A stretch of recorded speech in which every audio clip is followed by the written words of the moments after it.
اس کو بالکل جو ہے یعنی جیسے کہ سمجھو کہ چھل پڑ گئے تھے، کوئی بالکل کام ہی نہیں کر رہے تھے، یعنی چلنے میں بہت دقت ہو رہی تھی. تو پھر وہ گاؤں پہنچ گئے تو وہاں پہ جو ایک مسجد تھی بحرین کی، رات وہاں گزاری. پھر انہیں مریدوں کا کہا یہ تو گاؤں کا ایریا ہے، یہاں پہ مسجد وہ ہے، لوگ آتے ہیں جاتے ہیں، ہمیں سکون سے جو ہے عبادت کا موقع نہیں ملتے ہیں، تو آپ لوگ باہر نکل کے دیکھو کہ کوئی ایسی پرسکون جگہ، یعنی ایسی جماعت دیکھو، ایسی جگہ دیکھو جہاں پہ اتنا رش اور بھیڑ نہ ہو، تاکہ پھر ہم وہاں پہ اپنا چہرہ کا نیت باندھیں. جب یہ یعنی دریا کے روڈ کے اوپر چلتے چلتے مریدوں میں بھیجا تو ہمارا جو گاؤں ہے اس کو حبیب آباد لامبٹ بولتے ہیں، لامبٹ ہیں. تو اسی وہاں تک پہنچ گئے. تو یہ ہمارا چلے ایک دادا کا فیملی ہے، وہاں پہ 8-9 گھرانے ہیں اور روڈ سے ذرا اوپر ہے خاموشی میں، اور گاؤں سے جو مین جو گاؤں ہے اس سے 1 میل کا فاصلے پہ ہے. تو یہ آ کے وہ مسجد دیکھنے لگے. یہ آج سے تقریباً یہ سمجھو کہ 45 سال کی بات ہے.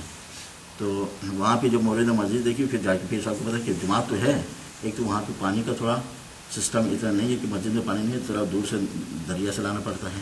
دوسرا مسجد بھی یعنی ایسے اتنا چھوٹی جماعت ہے اور اتنا جانا ہیلی کاپٹر والے نہیں. تو پھر جو ہے وہاں کی جو ہمارے جو یعنی اپنے جو رشتہ دار جو آئے کہ ان سے پوچھا کہ آپ لوگ کون ہیں، کیونکہ یہ ہمارے دادا کا مسجد ہے، باہر کا آدمی اس میں کوئی نہیں آتا ہے، سب اپنے ہی لوگ اپنی محلے کے اپنے اسی میں وہ 9-10 گھرانے جو ہے نا اس مسجد میں وہ نماز پڑھتے ہیں. تو انہوں نے کہا کہ ہمارا پیر صاحب پشاور سے آئے ہیں اور ہم ان کی مرید ہیں اور ہم ایسا جگہ ڈھونڈ رہے ہیں کہ ان کی چیلے کے لیے جو ہے نا وہ مناسب ہو، اسی سلسلے میں مسجد دیکھنے آئے تھے. تو کہتے ہیں لیکن ہم نے دیکھا یہاں پانی کا مسئلہ ہے. وہاں پہ جو لیڈیز موجود تھی انہوں نے کہا پانی کا آپ لوگ فکر نہیں کریں، ہم خود ہی مہیا کریں گے اور مسجد کی صفائی وفائی بھی ہو جائے گی. تو پیر صاحب اگر آنا چاہتے ہیں تو آ جائیں. تو جب پیر صاحب نے پھر انہوں نے کہا پیر صاحب پھر راضی ہو گئے. تو اسی مسجد میں وہ نے ہمارے گاؤں والے چلے میں اس مسجد میں آ کے وہ ہو گئے. پھر اس کے بعد جو ہے میرا ابو جو ہے نا، میں اس وقت 10 سال کا تھا، 10-11 سال کی عمر تھی میری. اچھا، انہوں نے اس دوران اپنا کام وام چھوڑ دیا پھر صاحب؟ کام تو اسی دن چھوڑ دیا نا جس دن وہاں پہ نشے میں موریدی تھا. موریدی کی اسٹیج میں اتنا نشہ بڑھ گیا کہ گھر کی بجائے جب اس شیخ جنید پشاوری رحمۃ اللہ کے دربار میں اندر چلا گیا اور اسی دن سے پھر کام سب کچھ چھوڑ گیا نا. تو پھر جو ہے پھر دوبارہ اس نے پیچھے مڑ کے نہیں دیکھا. وہاں بھی 40 دن چیلا کر دیا. 40 دن چیلا کے بعد اس کی مرشد اس کے پاس آئے اور اس کو جو نا ولایت کی وہ پگڑی بنا دی کہ آج سے تو ولی ہو گیا. تب سے پھر اس نے وہاں پہ چیلے شروع کر دی. پھر اس کے بعد جو ہے پیر پٹھان کی مزار کی چیلے کر دی. پھر اس کے بعد جو ہے نا بحرین آ گئے. تو گرمی میں 3-4 مہینے بحرین میں ہوتے تھے. تو جب میرے والد صاحب آئے 3-4 دن کا باہر سے، تو پیر صاحب کو یعنی جس دن وہ آئے تو اللہ تعالیٰ نے کشف کر دیا تھا کہ یہ آدمی آپ کا خدمت کرے گا. یہاں پہ میرے والد صاحب کی طرف اشارہ کر دیا پیر صاحب کو کہ یہ جو ہے نا آپ کی خدمت کے لیے میں نے. پھر والد صاحب کی بھی ان کو بھی پیری و فقیری سے اس سے بھی لین سے بھی شروع سے اس کا بھی شوق تھا. تو کبھی بھی اللہ والا دیکھتا تھا، کوئی وہ دیکھتا تھا تو اس کی خدمت کرتے رہتے تھے. تو یہ شوق تھا اس کا. تو پھر جب پیر صاحب سے وہ ملاقات ہو گئی تو ہمارا ایک دریا کے قریب ایک زمین تھی. تو والد صاحب نے فوراً آفر کر دی کہ بابا جی یہ تھوڑا سا روڈ اور اس میں فاصلہ زیادہ، یہ پہاڑی کے اوپر ہے تھوڑا، تو بہتر یہ ہوگا کہ آپ کو میں اپنا وہ زمین دے دوں. تو وہاں پہ آپ کے لیے دو کمرے بنا کے آپ کی چلی بالکل دریا کے اوپر، یہ دریا ہے، یہ وہ زمین تھی اور پیچھے روڈ سے رہتے ہیں. تو پھر آپ کو اتنا تکلیف نہیں. پھر صاحب نے کہا کہ اس سال ہم آئے ہیں، ہو سکتا ہے آئندہ سال ہم آئے یا نہ آئے، ہمارا تو کچھ پتہ نہیں چلتا، ہم تو آرڈر کے اوپر چلتا ہے، جیسے اللہ تعالیٰ آرڈر دے گا تو اس طریقے سے. تو پھر والد صاحب نے بول رہے تو وہ جو 1 سال تھا وہ وہاں پہ ایک چبوترا بنا کے دریا کے قریب اس کے اوپر ایسے ہی جو ہے نا اور چھت ڈال کے اور نیچے جو ہے نا ایسے صاف جگہ میں 12 بائی 12 یا 10 بائی 10 فٹ کا جگہ. تو وہ پیر صاحب وہاں پہ جو ہے نا اپنا جانور بچھا کے وہ عبادت کرتے تھے اور صرف رات کو اوپر مسجد میں سونے آتے تھے کیونکہ وہ کھلا جگہ تھی اور اسے اوپر چلتا. خان صاحب ایک جی پوچھوں کہ یہ جو پیر صاحب نے چلا کیا جی تو اس دوران وہ نمازوں کی پوری خیال رکھتے ہیں؟ آف کورس جماعت ہوتی تھی نا پیر صاحب کی، تو پیر صاحب خود امامتی کرتے تھے. امامتی پیر صاحب کرتے تھے اور اس کے اوپر 10-15 مرید ہر وقت، اور پھر ذکر اذکار درود شریف ہر سر ایک چیز جو ہے شریعت سب کو، یعنی ہمارے گاؤں والوں کو سب، ہمارے تائے تھے چاچا تھے جو کچھ بھی تھے سب کو داڑھی لگوا دیا، سب نے وظیفے دے دیے اور نماز کا پابندی بنا دیا. ایک قسم کے ایک ڈفرینٹ ماحول بن گیا نا. پہلے تو مرجھایا ہوا جگہ تھا، اب یہ ہو گیا کہ اب اس محفل میں بیٹھتے تھے. مجھے اس وقت ایسا فیل ہوتا تھا کہ ہم جو ہے حضور صلی اللہ علیہ وسلم کی مجلس میں بیٹھے ہوئے ہیں. کہ وہ صاحب کرام کا وہ کیفیت، وہ حضور صلی اللہ علیہ وسلم کی وہ شان، وہ دبدبہ، وہ ذکر اذکار کی وہ بلند بلند نعرے، یعنی ایک قسم کی یعنی وہ روحانی کیفیت کہ انسان جو ہے نا پہلے یعنی کوئی ڈر کے مارے کوئی یعنی بڑے مشکل سے جا کے لوگ وہاں بھی کبھی ایک وقت کی 2 وقت کی نمازیں پڑھی، ایک بنجر سا یعنی مسجد پڑی ہوئی تھی، اور ایک دم اس میں ایسا جان آ گیا کہ یعنی جماعت وہ تو ظاہر ہے کہ وہ تو کوئی ولی نہیں تھے کہ اس سے کوئی وہ جماعت کے وقت نماز پڑھے یا کوئی وہ ہو جائے. یہ تو میں نے آپ کو بتا دوں وہ تو اس کو تو سرٹیفکیٹ ہی نہیں ملتا ہے کہ شریعت میں ذرا ایک فرض تو چھوڑے، واجب بھی چھوڑے، سنت بھی چھوڑے، مستحبات میں بھی ایک ذرا بھی کمی بیشی ہو تو اس کو سرٹیفکیٹ نہیں دیا جاتا ہے.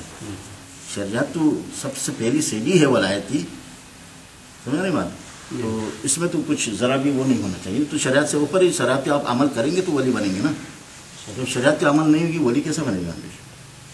اس کا تو سوال ہی پیدا نہیں ہوتا ہے کہ وہ چیز انہوں نے شریعت میں بھی کوئی چیز کی ذرا بھی برابر کسی چیز کی کمی تھی. تو جمعے کا نماز جو ہے نا پیر صاحب جا کے جو گاؤں کی بڑی مسجد تھی اس میں پڑھتے تھے، اور باقی جو ہے نا سارا انتظام یہاں پہ 5 وقت کی جماعت یہاں پہ ہوتی تھی.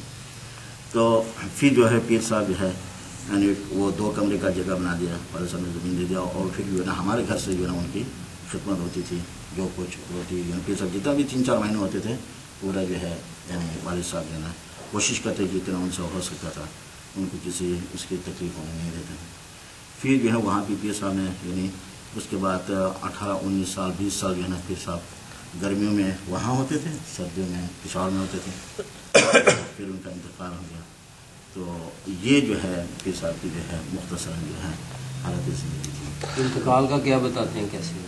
انتقال میں یہاں پہ تھا تو پیر صاحب کا انتقال ہو گیا تھا. پھر یعنی پتہ تو چلا ہوگا کیا کچھ کیفیت ابھی ہارٹ اٹیک ہو سکتا نہیں بعض اور پہلے ان کو اشارہ ہو جاتا ہے کہ میں جا رہا ہوں. ابھی وہ جیسے باتیں بعض دفعہ جو مریضوں کو دیے ہوں گے، لیکن میں اگر وہاں جاتا بھی تو 2 یا 3 ہفتے کے لیے، اور اتنا بھاگ دوڑ میں کہ بیٹھ کے جو ہے نا کسی اس کے ساتھ تفصیلی بات بھی نہیں ہو پاتی. اس میں دعا سلامی ہوتا ہے، اوپر کی ملاقات ہوتی ہے. تو اس کا جو ہے نا اتنا جو ہے نا مجھے معلومات نہیں تھے کہ یعنی اس دوران میں کیا کیفیت تھی کیا ہوتی. میں اپنی طرف سے کچھ نہیں کہہ سکتا ہوں. انکل آپ کتنی ایج کے تھے جب انہوں نے آپ کو بیعت کیا تھا؟ میں 11 سال کا تھا. 10 سال کے وہ آئے تھے تو دوسرے سال کے مجھے بھیج. اسٹارٹ میں آپ کو انہوں نے کیا استغفر اللہ الذی لا الہ الا هو الحی القیوم واتوب الیہ 313 مرتبہ اس میں. پھر اس کے بعد پھر مجھے ملا تھا لا الہ الا اللہ کا وظیفہ، پھر الا اللہ کا وظیفہ، اور پھر اللہ کا وظیفہ. کتنی دفعہ؟ یعنی یہ تو باقی ہزار تھے، اور استغفار جو ہے نا 313 تھا. اور یہ اس وقت کہ 20 سال سے تو میں پھر یہاں پہ ہی نا. جب میں 1990 میں یہاں پہ آیا تو پیر صاحب کی وفات جو ہے نا 1991 میں ان کا انتقال ہو گیا. ٹھیک ہے. تو یہ ہوتا ہے کہ یہ عام وہ نہیں تھے کہ باپ دادا کی ولایت میں وہ تھے یا وہ ایک سلسلہ کو ملا تھا. ایک عام ہمارے پہ کام کرنے والے انسان، اور پھر اللہ تعالیٰ نے جو ہے فضل کر کے جو ہے. اچھا، آپ یہ سمجھتے ہیں کہ یہ جو باپ دادا کی گدی پہ بیٹھتے ہیں یہ سارا باپ دادا کی گدی کا یہ ہوتا ہے کہ یہ ایک ایسا مثال ہے اس کا کہ ایک انسان کا یعنی انسان یعنی مر جاتا ہے تو وہ اپنی وراثت اپنے بچوں کو چھوڑتا ہے، پیسہ ہے، دولت ہے، جو کچھ ہے. تو وہ اس کو جو بڑا بیٹا ہوتا ہے عموماً اس کو زیادہ وہی اس کو دیکھ بھال کرتے ہیں. تو ولی بھی ایسا، پھر اگر کوئی ایسا مرید ہو جو کہ اس قابل کی گدانشینی ہو سکتا ہے، اور اولاد میں بچوں میں اتنا وہ قابلیت نہیں ہے، تو پھر ولی جو ہے نا اسی مرید کو بٹھائے گا کہ آپ اس پہ بیٹھے. اگر بچوں میں اتنا نہیں، اگر کوئی بھی مرید ایسا اس قابل نہیں ہے تو پھر جو ہے نا وہ یعنی اپنے بچوں میں سے ایک کو منتخب کر کے اس کو دے دیتا ہے. تو ابھی جب ان کو دے دیا، یہ ایک وہ ہے کہ یہ ایسا راستہ ہے یعنی فقیری اور اللہ کی ولایت کہ یہ نہ خریدنے سے کوئی انسان اس کو خرید سکتا ہے. اس کا قیمت کوئی ادا نہیں کر سکتا کہ پیسہ دے کے اس کو خریدے. یہ نہ خریدنے سے ہوتے ہیں اور یہ نہ مفت دینے سے ہوتی ہے. ہاں، اگر مفت میں دے دیں گے، دوسرا جو ہوتا ہے جو لیتا ہے اس کو مفت میں ملتا ہے، اس کو اس کی قدر نہیں رہتی ہے، اس سے بیادبی ہو جاتی ہے، اس کی پہچان ہی نہیں ہے، اس کو ایک ہلکا چیز سمجھتا ہے. ٹھیک ہے. اگر آپ نے اس کو کسی کو بیچنا ہے تو کسی کو اتنا پیسہ نہیں ہے کہ اس کو خرید سکے، تو اس کا ایک راستہ ہے کہ آپ نے ریاضت، مجاہد اور خدمت اور ادب اس کا جو طریقہ ہے محنت سے اس کو کمانا ہے. جب محنت سے آپ کو مل جائیں گے